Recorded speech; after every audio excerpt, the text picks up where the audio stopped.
Hello dear friends, स्वागत करते हैं आपके अपने YouTube channel genius hub academy पर। मैं विकास गुप्ता आप लोगों को इस प्लेटफॉर्म पर क्लास 12 का फिजिक्स पढ़ा रहा था, जिसमें हमारा चैप्टर चल रहा था चैप्टर नंबर 3। चैप्टर का नाम है पोटेंशियल एंड कैपेसिटेंस, संधारित्र तथा धारिता या विभव तथा धारिता। इस केस में हम लोगों ने कुछ टॉपिक कवर किए थे। इसके पहले हम लोगों ने रिलेशन पढ़ा था, relation between electric field and potential gradient, या सिंपल कह सकते हैं पोटेंशियल। विद्युत क्षेत्र तथा विद्युत विभव में संबंध हम लोगों ने पढ़ा था। उसके ऊपर हमने 2 पार्ट वीडियो बना रखे हैं, उसको देख भी लीजिए। उसके ऊपर हम लोगों ने न्यूमेरिकल भी प्रैक्टिस किया। आज जो हमारे पास लेक्चर है वो स्टार्ट होने जा रहा है इसके बारे में, potential energy of system of charges, आवेशों के निकाय की स्थितिज ऊर्जा। इसके बारे में हमें देखना है कि आवेशों के निकाय। सबसे पहले बात करते हैं कि स्थितिज ऊर्जा होती क्या है, फिर हम बात करेंगे आवेशों का निकाय क्या होता है, सिस्टम ऑफ चार्जेस क्या होता है। हालांकि मैंने इसके पहले भी बता चुका है, सिस्टम ऑफ चार्जेस आवेशों के निकाय का मतलब ये होता है जब आवेश 2 या 2 से अधिक हो जाते हैं तो उसे कहते हैं आवेशों का निकाय, सिस्टम ऑफ चार्जेस। तो जब हमारे पास आवेश 2 या 2 से अधिक होंगे उस केस में हम उन दोनों आवेशों से उत्पन्न स्थितिज ऊर्जा की गणना करेंगे। पोटेंशियल एनर्जी के बारे में हम लोग चर्चा करेंगे। उसके चर्चा करने से पहले हम लोग देखेंगे पोटेंशियल एनर्जी होती क्या है, कैसे हम लोग यहाँ पे डिफाइन करेंगे कि ये पोटेंशियल एनर्जी है। तो मैं बेसिक से एग्जांपल आपको समझा रहा हूँ, ध्यान से सुनिएगा। मान लीजिए ये कोई प्लेन है, क्या है, प्लेन सरफेस है, समतल पृष्ठ है कोई, जिस पर हमने एक बॉल रखा है। क्या रखा है? बॉल, जिसका द्रव्यमान m है। इस बॉल का द्रव्यमान m है और इस बॉल का मैं नाम दे रहा हूं, ये बॉल A है। अगर ये द्रव्यमान m है, इसका ये बॉल A है, तो आपको पता है कोई चीज रखी हुई होती है तो पृथ्वी उस पर एक बल लगाती है। क्या लगाती है? पृथ्वी एक बल लगाती है, फोर्स लगाती है, जिसके ऊपर कितना फोर्स काम कर रहा होगा, नीचे की तरफ mg फोर्स। कितना काम कर रहा होगा आप सभी को पता है। जब पृथ्वी अपनी तरफ बल लगाती है वो कौन सा बल होता है? mg होता है। कितना बल लगाती है? mg। इसका मतलब क्या है कि अगर कोई, जैसे मान लीजिए मार्कर है, अभी मैं मार्कर यहाँ पे रखा हुआ हूँ तो इसके ऊपर क्या हो रहा है, पृथ्वी एक फोर्स लगा रही, ठीक है ना। अभी जैसे मैं हाथ हटाऊं तो तुरंत ही क्या आ जाएगा, नीचे गिर जाएगा। क्यों? क्योंकि पृथ्वी इसे एक बल से खींच रही। वो बल क्या है? mg। क्या है? mg। मतलब इसका द्रव्यमान, और अगर इसके द्रव्यमान में हम g का गुणा कर दे, जिसे कहते हैं गुरुत्वाकर्षण, जिसका मान होता है कितना, 9.8 मीटर पर सेकेंड, इस बार उसका गुणा कर दे तो उतना बल लगा रहा है कौन? पृथ्वी लगा रहा है। क्लियर है बात? तो इसका मतलब अगर ये वस्तु आपकी रखी हुई है, ये बॉल आपका रखा गया नीचे, आपका सरफेस पर रखा गया, तो इसका मतलब उसके नीचे कितना फोर्स कार्य कर रहा है? mg कर रहा है। अब जरा आप मुझे बताइए, अगर जैसे मैंने बोला कि ये सरफेस है, प्लेन सरफेस, और मैंने इस पे एक वस्तु बॉल ए रख रखी है जिसपे फोर्स कितना लग रहा है? mg, ठीक है ना। लेकिन मैं चाह रहा हूं इसको ऊपर उठाकर किसी और सरफेस पर रख दूं, इसको उठाकर कहां रखूं? किसी और सरफेस और किसी और सतह पर। तो अगर मुझे इसे उठाना होगा, ऐसे ऊपर की तरफ ले जाने के लिए उठाना होगा कि नहीं? लेकिन आपको पता है उठाने से पहले ध्यान देना है कि आपको कितना बल लगाना पड़ेगा। कितना बल लगाना पड़ेगा? पहली बात तो जितना बल पृथ्वी लगा रही है, जितना फोर्स पृथ्वी अर्थ लगा रही है, पहले उतना बल तो हमें देना पड़ेगा कि नहीं देना पड़ेगा? ये बात समझ पा रहे हो कि नहीं? इसका मतलब ये है कि अगर मुझे इस वस्तु को ऊपर ले जानी है तो पहले इस वस्तु पर जितना फोर्स पृथ्वी लगा रही है, अर्थ लगा रहा है, पहले हम उतना फोर्स दे दें, तभी तो हम ऊपर ले जा सकते हैं। क्योंकि अगर कोई वस्तु नीचे खींच रही है और हमें उसे ऊपर ले जाना है तो पहले हमें इतना फोर्स देना पड़ेगा कि जो वस्तु नीचे खींच रही है जितने बल से, उस बल को क्या मान क्या हो जाए, खत्म हो जाए। तो उसको ऊपर ले जाने के लिए हमें पृथ्वी से जितना बल पहले लगाना पड़ेगा। सोचो, अगर पृथ्वी mg फोर्स लगा रहे हो और आप भी से mg लगाते हो तो क्या पता ये वस्तु आगे जाएगी? नहीं जाएगी, वही रहेगी। इस वजह से मुझे पता चल रहा है कि अगर इसे मुझे ऊपर ले जाना है तो पृथ्वी जितना बल लगा रहे हो उससे ज्यादा बल हमें लगाना पड़ेगा। क्लियर है बात यहाँ पे? लेकिन हमने साथ साथ ये भी पढ़ा था कि अगर आपको कार्य परिभाषित करना है, देखिए पोटेंशियल एनर्जी की कहानी कैसे आती है मैं अभी बताता हूँ। देखिए अगर मैं आपसे पूछूं तो आपका कार्य होगा, वो कार्य क्या होता है बताइए? कार्य, अगर आपको जैसे मैंने बोला था ना कि अगर आप साइकिल चला रहे हो, क्या चला रहे हो?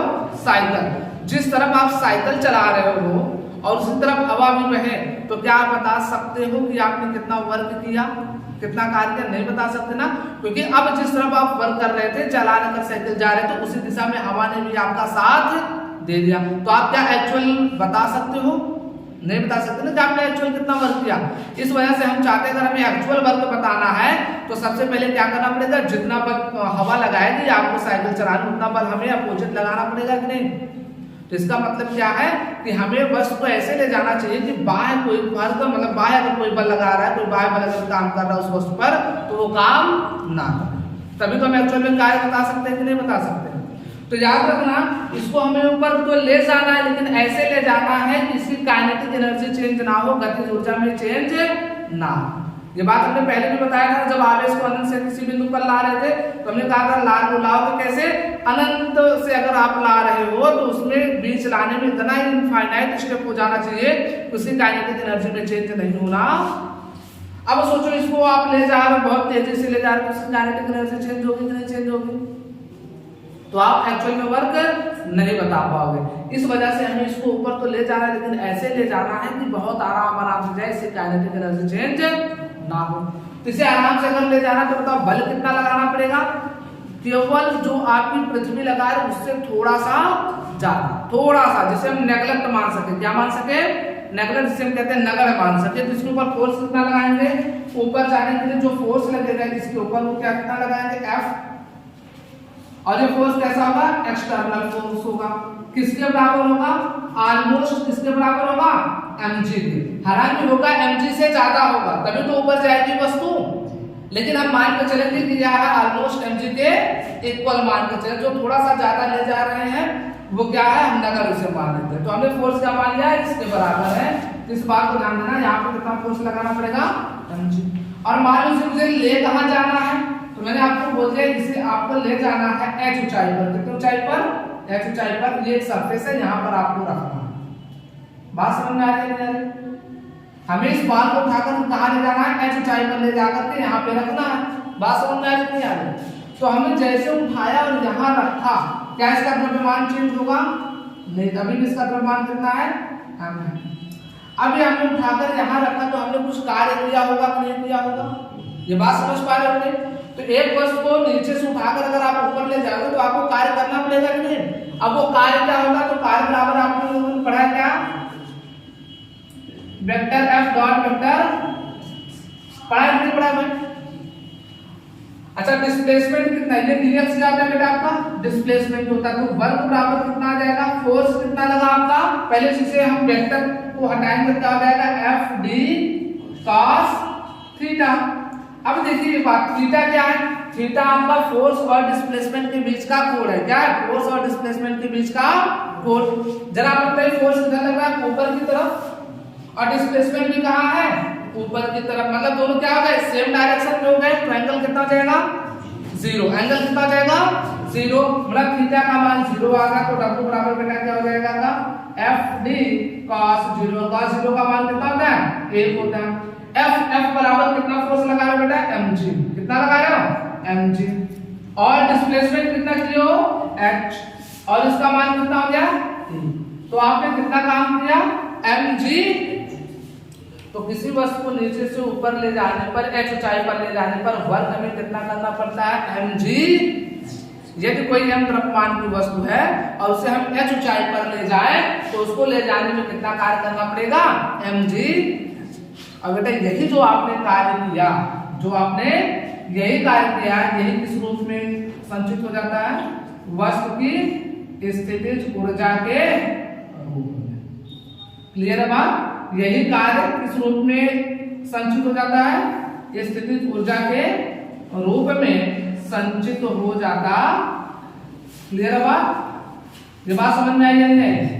इसका मतलब बेटा ये है कि अगर आपको स्थितिज ऊर्जा की गणना करनी है तो आपको हर हाल में कार्य पता होना चाहिए। या किसी वस्तु की आपको स्थितिज ऊर्जा निकालनी है, पोटेंशियल एनर्जी निकालनी है, तो आप क्या करो, उस वस्तु का क्या निकाल लो, कार्य निकाल लो। क्या निकाल लो, कार्य। और कार्य जैसे निकल जाएगा तो हमें पता है कार्य क्या होता है, जो कार्य निकल कर आएगा वही स्थितिज ऊर्जा के रूप में क्या हो जाएगा, संचित हो जाएगा। बात क्लियर है या नहीं क्लियर है, समझ में आई बात नहीं है। तो स्थितिज ऊर्जा का मतलब समझ में आया।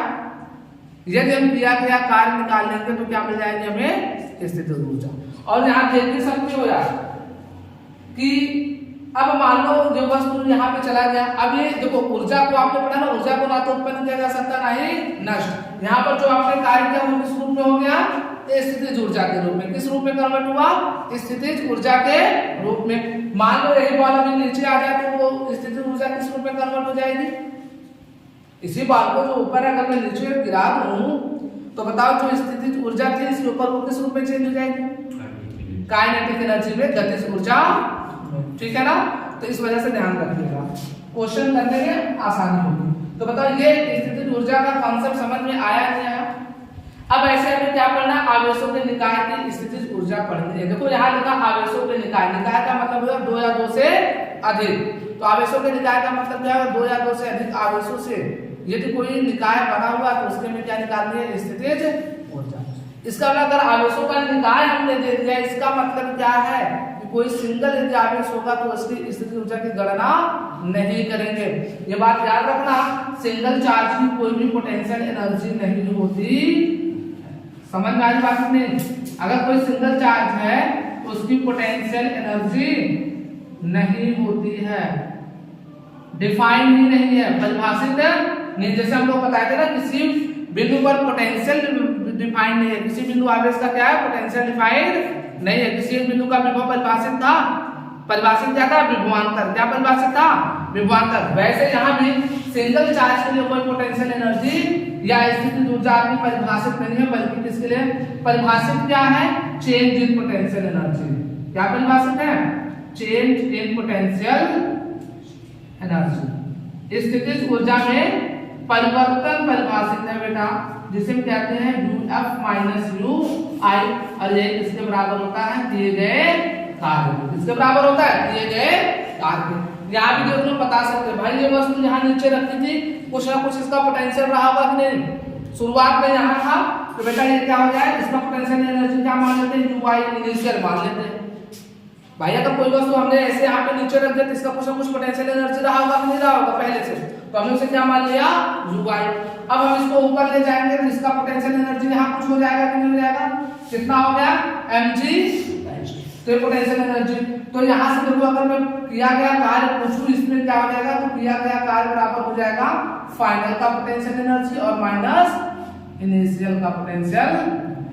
क्लियर बात यहाँ पे, बात समझ में आई है। तो हमेशा याद रखिएगा कि पोटेंशियल एनर्जी परिभाषित नहीं बल्कि क्या परिभाषित है, चेंज इन पोटेंशियल एनर्जी। स्थितिज ऊर्जा में परिवर्तन परिभाषित है, अंतर परिभाषित है, किसी सिंगल चार्ज की पोटेंशियल एनर्जी परिभाषित है नहीं। क्लियर बात है यहाँ पे। जैसे हम लोग विभव पढ़े थे, विभव में फिर हमने क्या किया था, किसी एक बिंदु का पोटेंशियल एनर्जी किसी एक बिंदु का विभव परिभाषित करने के लिए हमने क्या किया था, दूसरे आवेश को कहाँ पे रखा था, अनंत पे। कहाँ पे रखा था, अनंत में। ऐसे यहाँ पर हम लोग क्या करेंगे, किसी दो आवेशों के बीच यदि हमें निकालना होगा स्थितिज ऊर्जा, तो हम क्या करेंगे, एक बिंदु को कहाँ मानेंगे, अनंत पर मानेंगे। क्लियर बात है यहाँ पे, समझ में आया। तो आप इसे नोट करिए, बाकी बढ़ते हैं इसके आगे आपको क्या बताना है। तो भाई वो आप लोगों ने नोट कर लिया होगा। चलिए हम बात करते हैं इसके बाद अपने अगले टॉपिक। अगला टॉपिक क्या है अभी हम आपको बताते हैं। हेडिंग आपको लगाइएगा, दो बिंदु आवेशों के लिए, दो बिंदु आवेशों के निकाय का स्थितिज ऊर्जा। दो बिंदु आवेशों के निकाय का स्थितिज ऊर्जा। मैंने फिर बता रहा है, ये फार्मूला आपको जरूर याद रखिएगा बेटा कि W बराबर क्या होता है आपका, फाइनल का पोटेंशियल एनर्जी माइनस इनिशियल का पोटेंशियल। ठीक है ना, ये फार्मूला बड़ा इंपॉर्टेंट है, याद रखिएगा। इसके दो फार्मूले बनते हैं, मैं बता देता हूँ। एक आपका होता है UF minus UI, final minus initial बराबर होता है minus of W conservative force, conservative. और एक आपका होता है UF माइनस UI बराबर होता है आपका W एक्सटर्नल, बाहर वाला। लेकिन ये आपका तभी आपका सही होगा फार्मूला प्लस का W जब चेंज इन काइनेटिक एनर्जी हम क्या रखेंगे, जीरो रखेंगे। चेंज इन काइनेटिक एनर्जी क्या रखेंगे, जीरो। और अभी फर्दर क्वेश्चन करते चलते हैं। हम यहाँ पर जितना भी क्वेश्चन करते हैं उसमें हम काइनेटिक एनर्जी को क्या मान लेते हैं, जीरो मानकर चलते हैं। तो हम ये फार्मूला लगा देते हैं, ठीक है। अगर काइनेटिक एनर्जी में चेंज नहीं है तो फार्मूला कौन सा लगेगा, मतलब आप दोनों केस में लगा सकते हो। इससे ये ऑलवेज होता है, ये ऑलवेज का मतलब ये हमेशा सत्य होगा फार्मूला, लेकिन ये कंडीशनल है। क्या है? कंडीशनल। ये कौन सी कंडीशन है? चेंज इन काइनेटिक एनर्जी क्या होना चाहिए? जीरो होना चाहिए। ठीक है ना? ये क्लास 11 में जब आप वर्क एनर्जी थ्योरम पढ़ते हैं तो वहां पे ये बताया जाता है काइनेटिक एनर्जी में चेंज जीरो होता है, वो क्यों होता है, क्या क्या इसमें आती है बातें। ठीक है, लेकिन अभी इतना जान लीजिए, ये बात समझ। अब हमने बोला दो बिंदु सॉरी यहाँ पर आप लोग हेडिंग भी डाल लीजिए। दो बिंदु आवेशों के निकाय का स्थितिज ऊर्जा। क्लियर है बात? और एक बात आपको बता दूं कि बेटा मैंने आपको बता रखा था कि आपका इनफाइनाइट का पोटेंशियल एनर्जी तो वो क्या होता है? जीरो होता है। ये बात हम लोग एजम्पशन मानकर चलेंगे। ये जैसे हम लोगों ने पोटेंशियल माना था ना कि V इन्फिनिटी भी क्या होता है? जीरो। अगर इनफाइनाइट पर पोटेंशियल की बात करें तो वो भी जीरो होता है, इनफाइनाइट पर पोटेंशियल एनर्जी की बात करें तो वो भी क्या होता है? जीरो। ये फिजिक्स में क्या है? एजम्पशन है, माना गया है। क्लियर बात यहाँ पे? तो चलिए अब बात करते हैं आप लोगों को। देखिए हमने बोला किसी अगर मान लीजिए हमारे पास दो आवेश क्या है? Q1 जो r दूरी पर रखे गए हैं, Q2। क्लियर बात? अब हमने कहा इसकी स्थितिज ऊर्जा हमें ज्ञात करनी है। तो देखिए ये कैसा आपका पॉइंट है? इनिशियल पॉइंट है। कैसा पॉइंट है ये? अगर हम दो आवेश बेटा यहाँ पे रख दें, क्या करते हैं? दो आवेश r दूरी पर Q1 Q2 रख दें और हम पूछो इसकी स्थितिज ऊर्जा बताइए, तो क्या आप बता सकते हो? नहीं बता सकते। क्यों? क्योंकि ये इनिशियल पॉइंट हो गया ना, हमें एक दूसरा पॉइंट चाहिए, क्योंकि सिंगल चार्ज की मतलब सिंगल कॉन्फिगरेशन या सिंगल चार्ज की हमारे पास कोई भी पोटेंशियल एनर्जी डिफाइन नहीं। सिंगल सिस्टम की कोई भी आपके पास पोटेंशियल एनर्जी डिफाइन नहीं होती है। तो इसका मतलब अगर एक सिस्टम ये है तो दूसरा सिस्टम हमें कहीं और चाहिए, तभी पोटेंशियल एनर्जी डिफाइन कर सकते हैं।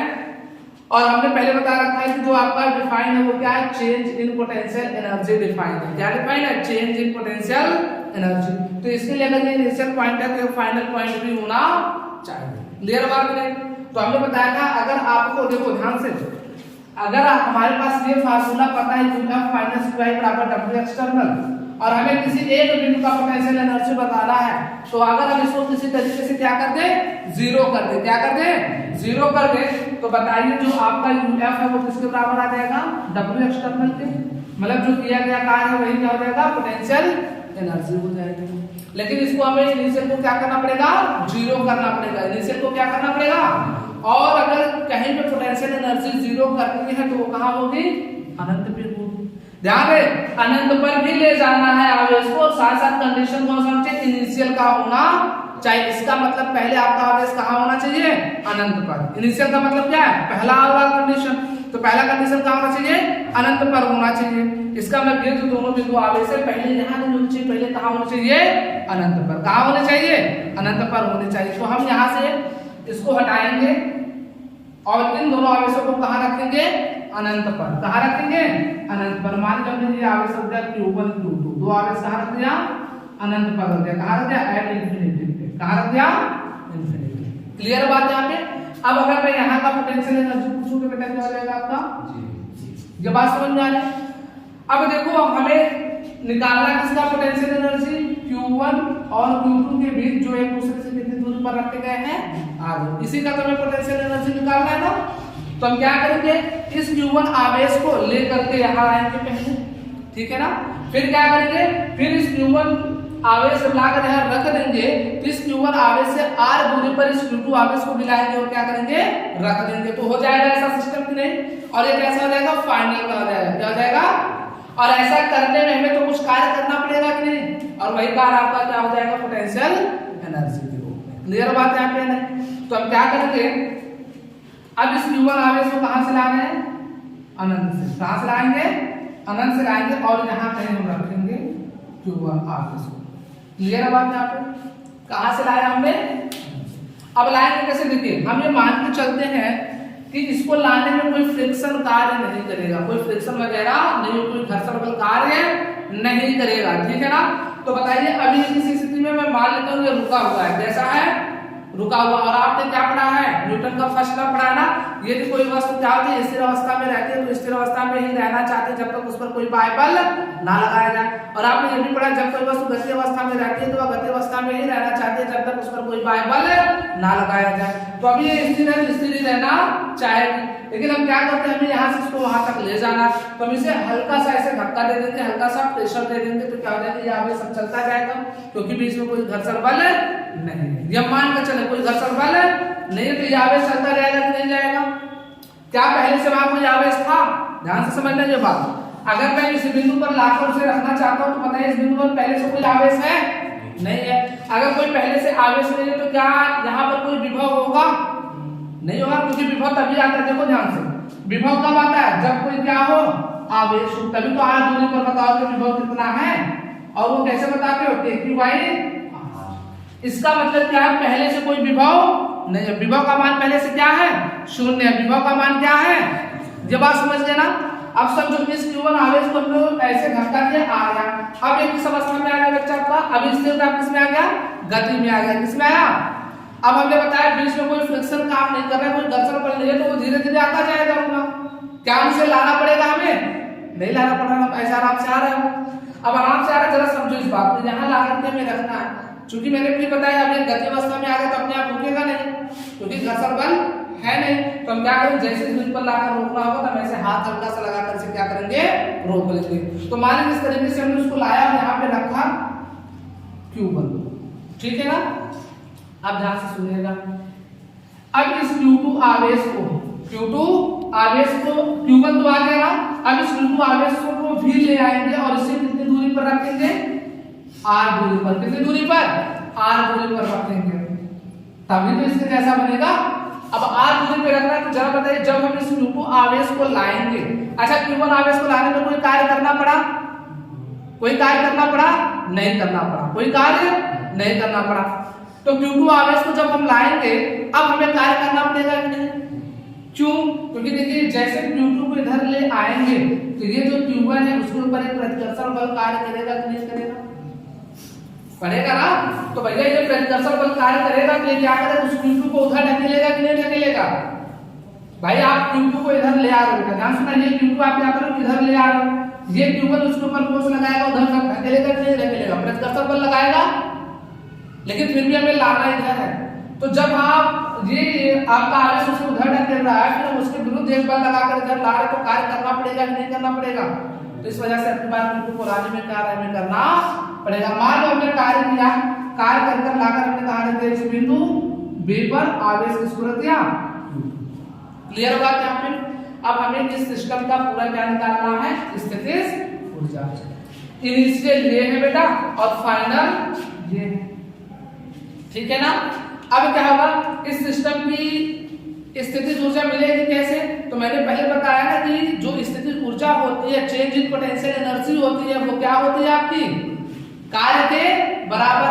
अब भैया इन आवेशों को लाने में किया गया कार्य निकाल लो, वही किसके बराबर हो जाएगा, चेंज इन पोटेंशियल एनर्जी के। क्लियर बात है आप नहीं, तो लिखेंगे क्या, माना, लिखेंगे यहां से माना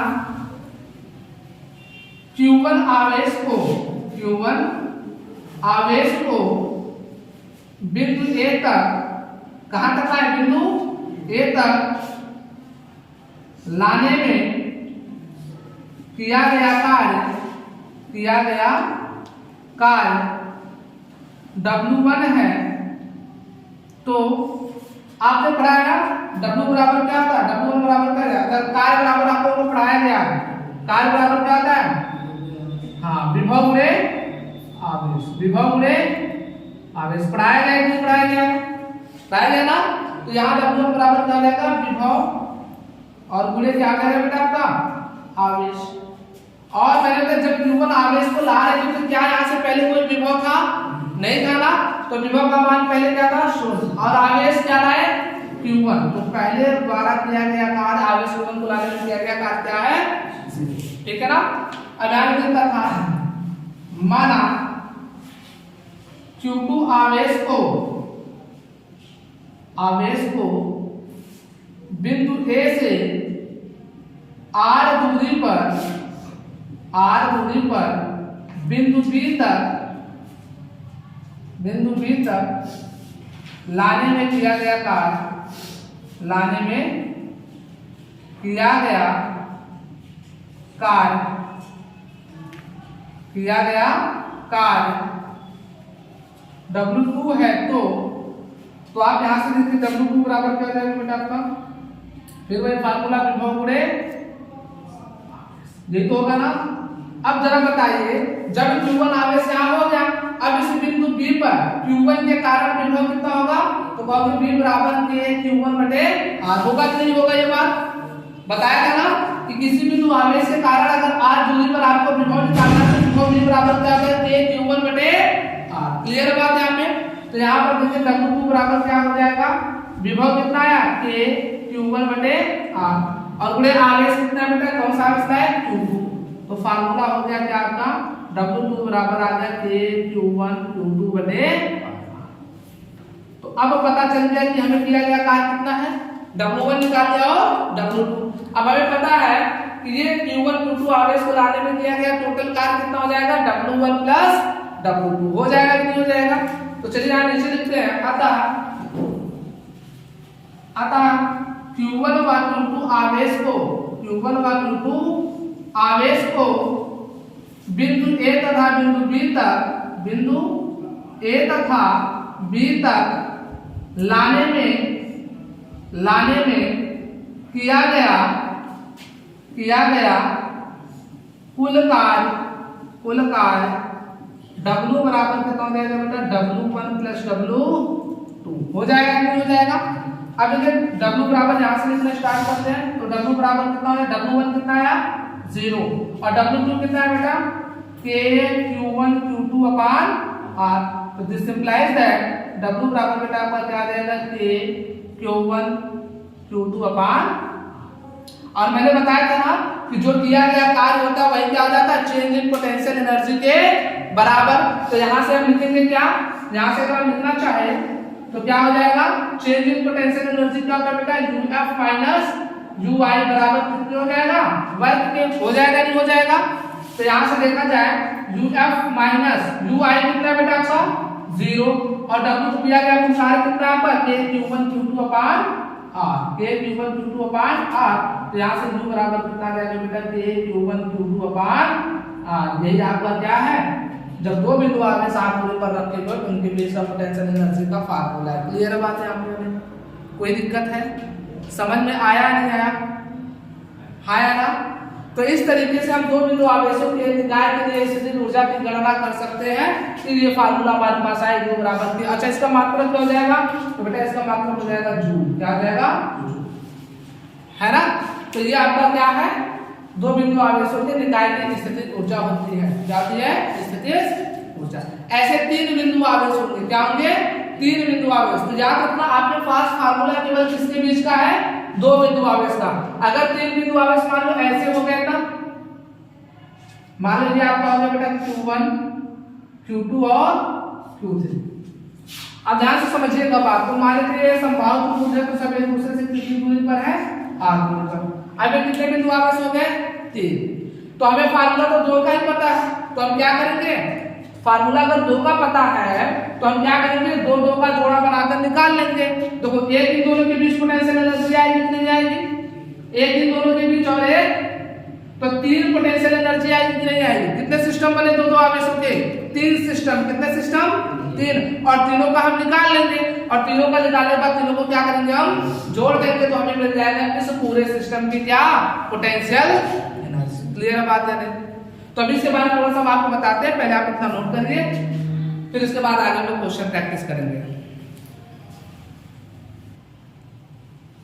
आई होप आप लोगों ने नोट कर लिया होगा। चलिए देखते हैं इसके बाद की बात हम करते हैं। अभी तक हम लोगों ने जो देखा है, हमने जो फार्मूला पढ़ा वो क्या था कि अगर दो बिंदु आवेश Q1 व Q2 R दूरी पर रखे गए हो तो इनके बीच पोटेंशियल एनर्जी का फार्मूला क्या है आपका, K Q1 Q2 अपान।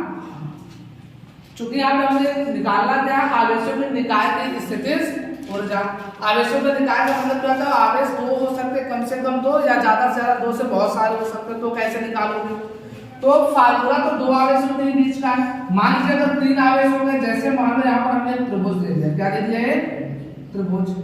ये आवेश आपका बेटा Q1 है, Q2 और क्या है, इनके बीच की दूरी हमने मान लीजिए दे दिया R12, क्या दे दिया R12, इनके बीच की दूरी सपोज करो हमने आपको दे दिया R23 और इनके बीच की दूरी हमने आपको क्या दे दिया R13। क्लियर बात आपको? अब आपको इसका पोटेंशियल एनर्जी निकालना है। क्या निकालना है? Potential energy. और फार्मूला हमें कितने आवेशों के बीच का पता है? दो आवेशों के बीच का। तो अगर हमें दो आवेशों के बीच का पता है तो हम क्या करेंगे, दो दो आवेशों का यहाँ जोड़ा बना लेंगे। क्या कर लेंगे? दो दो आवेशों का जोड़ा। यहाँ पर देखिए एक जोड़ा ये हो जाएगा ना, एक और एक ये, दो और एक ये। तो सबसे पहले हम क्या करेंगे, इसके द्वारा मान लेते हैं जो उत्पन्न पोटेंशियल एनर्जी वो क्या है, U1 है। इसके द्वारा पोटेंशियल एनर्जी क्या है, U2 है। इसके द्वारा कितना है, U3। तो टोटल पोटेंशियल एनर्जी सिस्टम का U बराबर कितना हो जाएगा बेटा आपका, U1 प्लस U2 और प्लस U3। क्लियर बात यहाँ पे? अब आपको U1 निकालना तो कैसे निकालोगे? U1 ये क्या फार्मूला आपका क्या है, K गुणे दोनों आवेशों का गुणनफल Q1 गुणे Q3। तो क्या जाएगा, Q1 Q3 बटे इनके बीच की दूरी कितनी हो जाएगी, R1। क्लियर बात है यहाँ पे? सिमिलरली जैसे U2 निकालेंगे, U2 कहाँ है, यहाँ। तो क्या हो जाएगा, K और दोनों आवेशों का गुणनफल तो कितना, K Q1 Q2 और बटे कितना हो जाएगा, R12। कितना हो जाएगा, R12 प्लस क्या हो जाएगा, U3 कितना हो जाएगा, K Q2 Q3, K Q2 Q3 और बटे इनके बीच की दूरी R2। ये आपका टोटल पोटेंशियल एनर्जी आ जाएगा किसका, इस तीन आवेशों से बने निकाय का, तीन बिंदु आवेशों से बने निकाय का जो आपका टोटल पोटेंशियल एनर्जी है, कुल स्थितिज ऊर्जा वो क्या जाएगा, इसको बराबर K Q1 Q2 अपान R13 plus 1 plus K Q1 Q2 अपान R12 plus K Q2 Q3 अपान R2। क्लियर बात है यहाँ पे? तो इस तरीके से हम निकालेंगे। यहाँ से हमें बात क्या पता चली कि आवेश चाहे जितने हो, आवेश चाहे जितने भी हो, 2 हो, 3 हो, 4 हो, 5 हो, 6 हो, उसमें हमें करना क्या है, दो दो आवेश का जोड़ा बनाना और हमें देखना है कि ऐसे कितने जोड़े बनते, जितना जोड़ा बनेंगे सबको आपस में जोड़ देंगे तो उस पूरे सिस्टम का आपको क्या निकल कर आ जाएगा, स्थितिज ऊर्जा। क्लियर बात है यहाँ पे? मान लो अगर यहीं पे अगर आवेश इस तरीके से हो जाते, इस रूप में होते, ये आपका Q1 Q2 Q3 और Q4, इनके बीच की दूरी में मान लेता हूं कितना है, R1 है। कितना है, यहाँ कितनी दूरी है, R2। ये दूरी कितनी है, R3। ये दूरी कितनी है आपकी, R4। अब मैं कहूँगी सिस्टम का आपको टोटल पोटेंशियल एनर्जी बतानी है, तो सबसे पहले क्या करोगे, जोड़ा बनाओगे। कितना जोड़ा बनेगा, तो देखो एक इन दोनों का जोड़ा बनेगा, हमने मान लिया क्या है, U1। एक इन दोनों का बनेगा वो क्या हो गया, U2। एक इन दोनों का बनेगा क्या हो गया, U3। और एक इन दोनों का बनेगा क्या हो जाएगा, 4 बनेंगे और भी बनेंगे, और भी बनेंगे ना। कहां से, ये दोनों कितना हो जाएगा आपका, U5। और एक इन दोनों का बनेगा ये क्या हो जाएगा, U6। और कोई जोड़ा बनेगा नहीं, यही पूरे 6 पॉसिबल जोड़े हैं। तो हमें अगर इस सिस्टम का पूरा पोटेंशियल एनर्जी निकालना तो क्या करेंगे, U बराबर U1 plus U2 plus U3 plus U4 plus U5 plus U6। Clear बात है यहाँ पे? अब U1 कैसे निकालोगे, देखो क्या हो जाएगा, K Q1 Q2 बटे R1 हो जाएगा कि नहीं हो जाएगा, प्लस U2 कहाँ है, यहाँ पे, तो क्या हो जाएगा, K Q2 Q3 और बटे कितना हो जाएगा, R2। फिर अगला हो जाएगा K Q3 Q4 plus K Q3 Q4 बटे R2 प्लस अगला क्या हो जाएगा, U4 कितना, K Q4 Q1, तो क्या हो जाएगा K Q1 Q4 बटे R4 प्लस पांचवा क्या हो जाएगा, K Q1 Q3 बटे R5। इनके बीच की दूरी क्या मान लेते हैं, R5 और इसके बीच की दूरी क्या मान लेते हैं, R6। फिर अगर इसके देखिए कितना हो जाएगा, K Q2 Q4 बटे R6। ये बात समझ में नहीं आई? तो ये पूरा सिस्टम का क्या हो जाएगा, पोटेंशियल एनर्जी हो जाएगा। याद रखना, चाहे जितने आवेश दिए गए हैं, केवल और केवल हमें क्या करना है, वहां पे दो दो आवेश का जोड़ा बनाना। क्लियर बात है यहाँ पे? तो आप इसे नोट करिए, फिर इसके आगे हम और कुछ फिगर आपको दे रहे हैं, तो आप लोगों ने नोट कर लिया होगा। चलिए कुछ और ऐसे हम लोग फिगर से देखते हैं, क्या करते हैं, कुछ और फिगर। अभी हमने क्या देखा, एक त्रिभुज देखा और एक चतुर्भुज देखा। ऐसे कई भुजाओं वाले अगर आपके पास फिगर मिल जाए तो आप कैसे उसमें सिस्टम बनाओगे। मान लो हमारे पास एक ऐसा सिस्टम आ गया पेंटागन का, क्या आ गया, पेंटागन। इस तरीके से आपका दे दिया सिस्टम और दे दिया इसमें आपस में आपका Q1 है, Q2 है, Q3 है, Q4 है और अब मैं आपसे पूछूं यहाँ पर ऐसे दो आपस में जोड़े कितने बनेंगे, कितने बनेंगे जोड़े।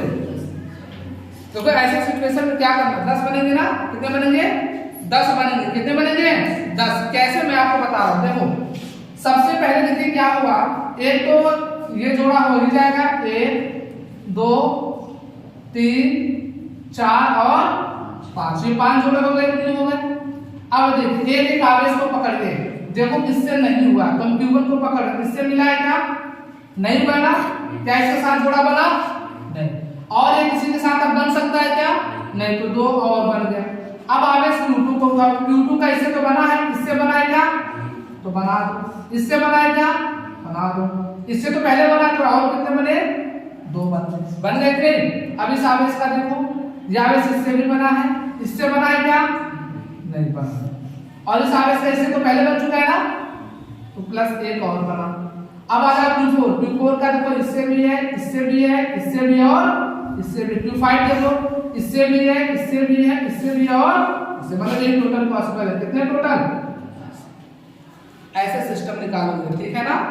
अगर मान लो एक मैंने आपको हेक्सागन दे दिया, क्या दे दिया, हेक्सागन दे दिया, ये तो पेंटागन था, या Q1 Q2 Q3 Q4 Q5 और क्या गया। अब इससे कितने जोड़े बनेंगे, टोटल 15, कितने बनेंगे, 15 बनेंगे, ठीक है ना। तो ये 15 बनेंगे कैसे, जरा देखते हैं। ये तो आपको 1 2 3 4 5 6 तो कंफर्म है ना, कोई दिक्कत है यहाँ तक। अब एक एक आवेश को पकड़ो और बनाते जाओ। इस आवेश को देखो इसके साथ बन चुका है ना, किसके साथ बनाओगे, इसके साथ, फिर इसके साथ, फिर कितने बने थे, 3 बन गए नहीं बन गए।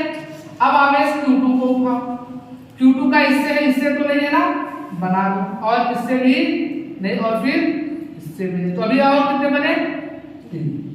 अब इस Q3 को उठाओ, Q3 का देखो, इससे परंतु इससे नहीं है, और क्या इससे है, नहीं है, और इससे तो है ना, अभी कितने बन गए, 2।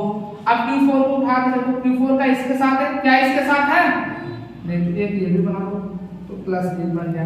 इसका देखो इसके साथ एक नहीं है, इसका इसके साथ भी है, इसका इसके साथ भी है। Q5 को उठा के देखो, Q4 से भी है, Q3 से भी है, और Q2 से भी है, Q6 से भी और Q1 से भी है।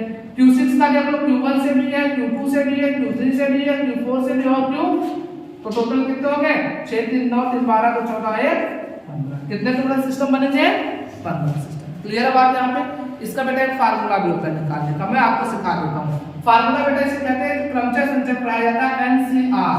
क्या होता है, NC। इसका फार्मूला होता है बेटा factorial n upon factorial n minus r into factorial. अब जरा इसका फार्मूला बता दो, अगर फैक्टोरियल 4 है तो इसका मान कैसे निकालोगे बेटा, 4 को ले लो और फिर इससे 1 कम करो, 3, फिर इससे 1 कम करो, 2, फिर इससे 1 कम करो, 1। और तब तक करते जाओगे जब तक लास्ट में 1 ना मिल जाए, जब तक लास्ट में 1 कम करते गुणा करते चले जाओगे, और तब तक करोगे जब तक 1 ना आ जाए। जैसे अगर मैं पूछूं फैक्टोरियल 5 बराबर कितना जाएगा, क्या होगा, 5 गुणे 4 गुणे 3 गुणे 2 गुणे, बात समझ आ रही है यार, तो इसी फार्मूले में लगता है। अब देखो क्या होता है, जो आपका ये बनाना है, देखिए बात को समझिएगा, यहाँ पे आवेश का जोड़ा कितना बनाना है, 2 आवेश का, कितने आवेश का, 2, तो R का मान तो हमेशा 2 होगा। जैसे अगर ये त्रिभुज था, क्या था, त्रिभुज में कितने आवेश थे, 3 आवेश, कितने आवेश थे, 3, तो ऊपर लिखना बेटा 3 श्री, 3 के बाद क्या जाएगा C, और R का मान हमेशा कितना होगा, 2 ही होगा। तो अब इसको सॉल्व कर लोगे तो टोटल पूरे यहाँ पे सिस्टम बनेंगे। तो जरा इसको सॉल्व करें, फार्मूले से क्या हो जाएगा, तो देखो क्या है फार्मूले में, देखो n की जगह कितना आ गया 3, r की जगह कितना आ गया 2, तो फार्मूले में देखो फैक्टोरियल n का मान कितना है यहाँ पे 3 बटे factorial n minus r, n का मान कितना है 3 और r का मान 2, 3 में से 2 गए 1 into factorial r, factorial r का मान कितना है 2 और फैक्टोरियल 1 का मान कितना होता है 1 होता है। अच्छा 3 का मान निकालो कितना, 3 गुणे 2 गुणे 1, इसका मान कितना हो जाएगा 1, इसका मान कितना हो जाएगा 2 गुणे 1, तो देखो 2 से 2 कैंसिल आ जाएगा कितना बेटा 3। तो अभी मैंने आपको बताया कितना सिस्टम बन रहा है इसमें 3। अब आ जाओ 4 वाले में, चतुर्भुज वाले में ना, तो उसका फार्मूला क्या बन जाएगा 4C2। जैसे यहाँ 3 आवेश थे तो 3C2 बना, वहां पे 4 आवेश है तो क्या बनेगा 4C2। अब इसका फार्मूला क्या हो जाएगा देखो फैक्टोरियल n की जगह कितना है 4 हो जाएगा, फैक्टोरियल 4 बटे फैक्टोरियल n माइनस r, तो 4 माइनस 2 कितना हो जाएगा 2 इनटू फैक्टोरियल r का मान कितना है 2 हो जाएगा 2। 4 को कर कितना हो जाएगा 4 गुणे 3 गुणे 2 गुणे 1 और 2 का कितना हो जाएगा 2 गुणे 1 और इसका भी क्या हो जाएगा 2 गुणे 1, तो 2 गुना 4 3 गुना 6, तो चतुर्भुज में 6 बने थे कि नहीं बने थे। आ जाओ बेटा पेंटागन में, कहां हो गए पेंटागन में कितने टोटल आवेश 5, तो हो जाएगा 5C2, कितना हो जाएगा 5C2। फार्मूले में देखो फैक्टोरियल n का कितना है 5 बटे फैक्टोरियल n माइनस r, तो 5 माइनस 2 कितना हो जाएगा 3 इनटू फैक्टोरियल 2। क्लियर बात यहां पे, ऊपर वाला करो क्या हो जाएगा देखो 5 गुणे 4 गुणे 3 गुणे 2 गुणे 1 और 3 का करो कितना हो जाएगा 3 गुणे 2 गुणे 1 और 2 का करो क्या हो जाएगा 2 गुणे 1, तो देखो क्या हो जाएगा 2 गुना 4 कैंसिल, 3 से 3 कैंसिल, तो 5 गुना 10। तो इसमें कितने बने थे टोटल 10 बने थे। ऐसे हेक्सागन का देख लो, हेक्सागन में क्या हो जाएगा 6 आवेश तो 6C2, तो फैक्टोरियल n की वैल्यू कितनी 6 बटे factorial n minus r, n की वैल्यू 6 r का मान 2, 6 माइनस 2 कितना हो जाएगा 4 बटे फैक्टोरियल r का मान कितना 2, तो 6 गुणे 5 गुणे 4 गुणे 3 गुणे 2 गुणे 1 और बटे कितना हो जाएगा 4 गुणे 3 गुणे 2 गुणे 1 और 2 का कितना हो जाएगा 2 गुणे 1, तो देखो 4 से 4 कैंसिल, 3 से 3 कैंसिल, 2 से 2 कैंसिल और 2 से 4 2 से 1 तो कितना बन जाएगा 5 से 1। बात समझ में आई नहीं, तो इस फार्मूले से आप क्या करोगे पूरा निकाल लोगे अगर आपके पास ऐसे सिस्टम है। अभी तो आपको हेक्सागन है, फिर आपको हेप्टागन भी दे सकता है, ऐसे बहुत सारे आपको फिगर्स बना सकते हो, तो ऐसे आप निकाल लोगे कि दो आवेशों के कितने सिस्टम बनेंगे। क्लियर बात है यहाँ पे, तो ये कर लोगे तो इससे आपको पता चल जाएगा कि कौन कौन सा आवेश हमें लेकर के करना है। क्लियर बात है यहाँ पे, कोई दिक्कत है तो आप इसे नोट करिए। अगले लेक्चर में हम लोग क्या करेंगे, अगले लेक्चर में इसी के बेस के ऊपर हम लोग क्या करेंगे क्वेश्चन प्रैक्टिस करेंगे। क्या करेंगे क्वेश्चन प्रैक्टिस करेंगे, फिर उसके बाद हम लोग पढ़ेंगे आगे क्या। अभी हमने बिंदु आवेशों के निकाय की स्थितिज ऊर्जा की गणना की है। इसके बाद का जो अगला टॉपिक होगा क्वेश्चन करने के बाद वो क्या होगा कि जब आप क्या करेंगे एक समान वैद्युत क्षेत्र में कोई आप वैद्युत द्विध्रुव रख देंगे और उसको घुमाएंगे तो घुमाने में किया गया कितना कार्य होगा और वही कार्य क्या हो जाएगा स्थितिज ऊर्जा के रूप में संचित हो जाएगा। तो किसी वैद्युत द्विध्रुव को एक समान वैद्युत क्षेत्र में घुमाने में जो उत्पन्न स्थितिज ऊर्जा होती है उसकी गणना हम लोग करेंगे कब, जब इसके ऊपर हम न्यूमेरिकल कर लेंगे। क्लियर बात यहाँ पे, तो अगर आपको समझ में आया हो तो आप इसे नोट करिए, जो ना समझ में आएगा आप हमें बताइए, ठीक है, इसे नोट